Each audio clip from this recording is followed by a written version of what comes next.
Tuesday Drive. My first guest today is no stranger to a number of community organisations around the region. He's been involved with the Camperwarra Ratepayers Association, the Tapatally Creek Land Care, Shoalhaven River Watch and the Shoalhaven Land Care Fox Control Program, just to name a few.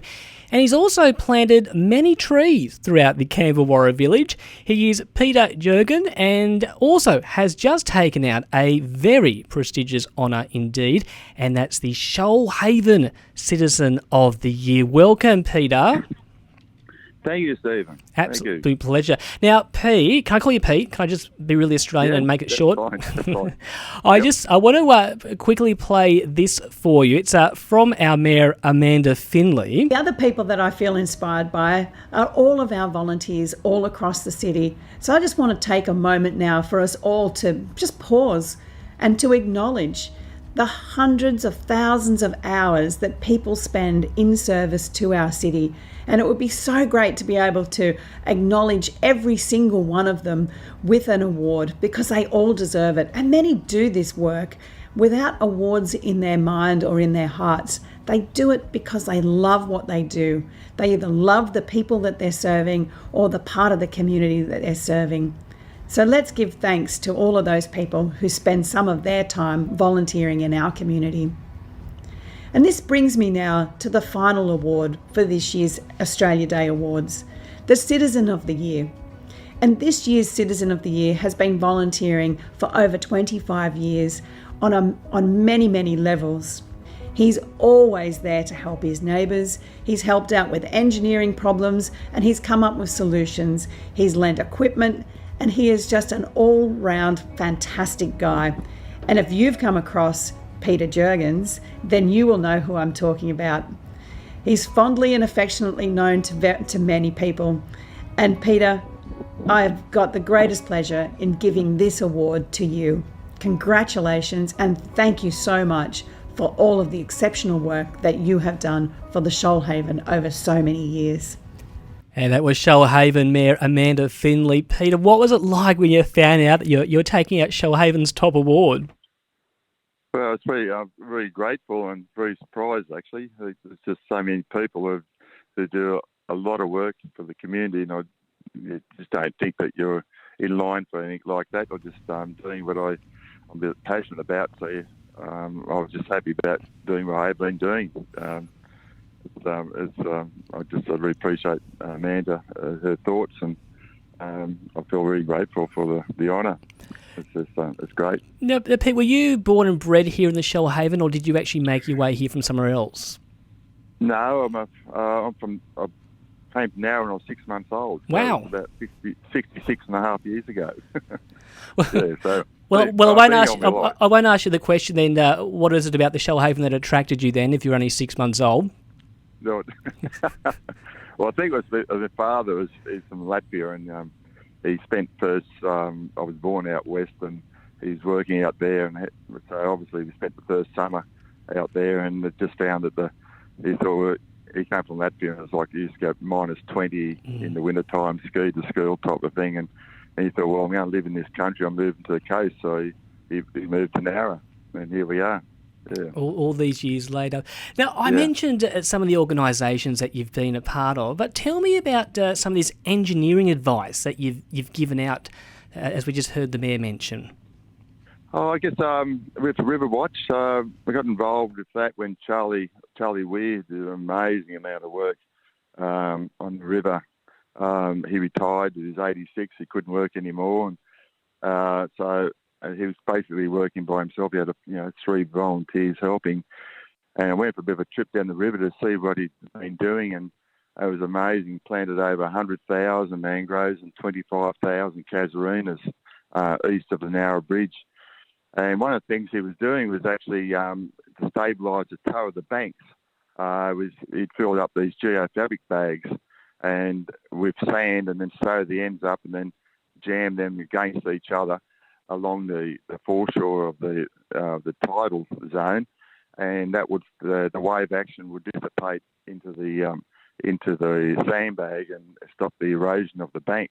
but it was really heavy work, and you're shoveling wet sand, and all of a sudden you've got retired people who should not be kind of who are volunteering, who shouldn't be carrying 30-kilo bags because it's not good. You're asking for problems. So we invented this.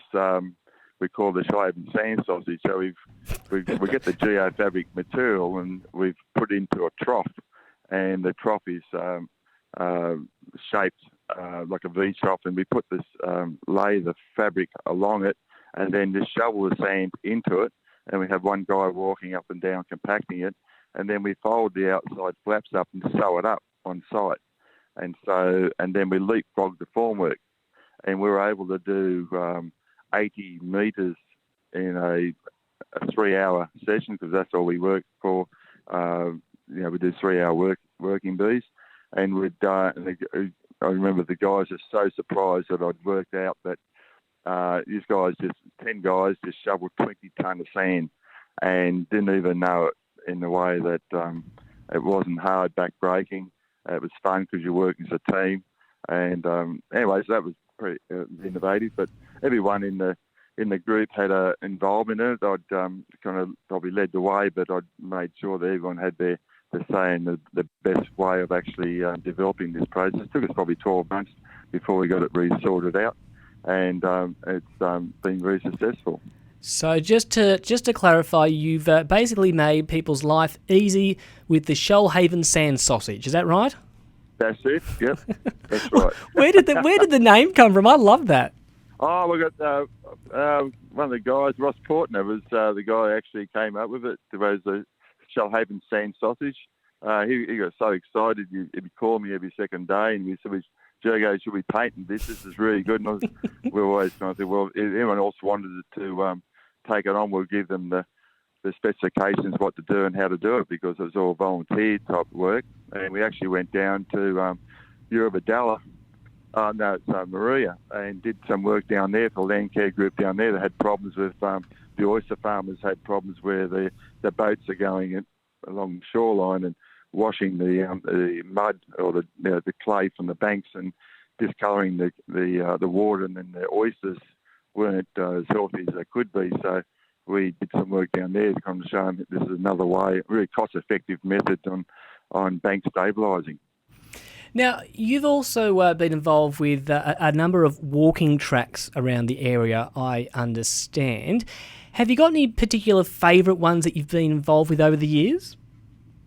Yeah, well, I'm in Camberwara, the Hockey's Lane, and there's just not that much. There wasn't too much as far as walking areas around the village area, other than walking in the town. So with the Camberwara Ratepayers Association, they were able to get some funding, some materials to put a path in, and we put a path west of Camberwara Village.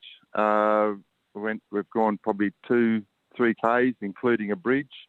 It was all done by volunteer labour, and there's companies like Goose DP who gave us lent their excavators and rollers and trucks, and the volunteers operated them, and were able to put in probably 3 kilometres of paths.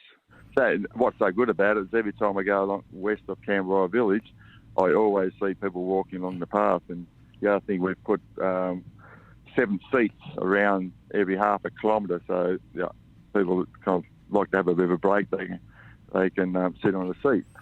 Now, it might sound to the average person just putting in a pathway would be quite easy, but I'm guessing it's probably just a bit more to it, isn't it? Just laying down some concrete.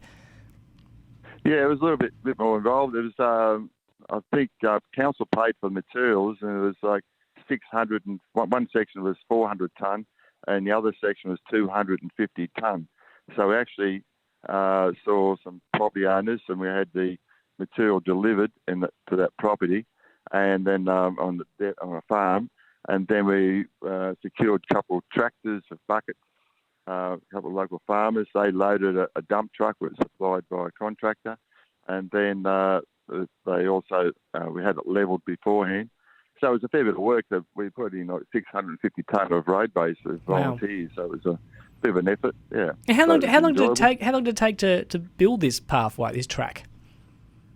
would you believe it? They actually put material in 2 days. Really? Is that all? Yeah, that's it took. Yeah, we nailed it. Yeah, Wow. so it was good. It was good. But yeah, we built a bridge. One of the guys, Peter Broom, who's 80. We got the materials. There's probably about 2 tons of materials, and we took all the materials, all the timber material, into his garage, a bit of a workshop in Canberra. He built the bridge.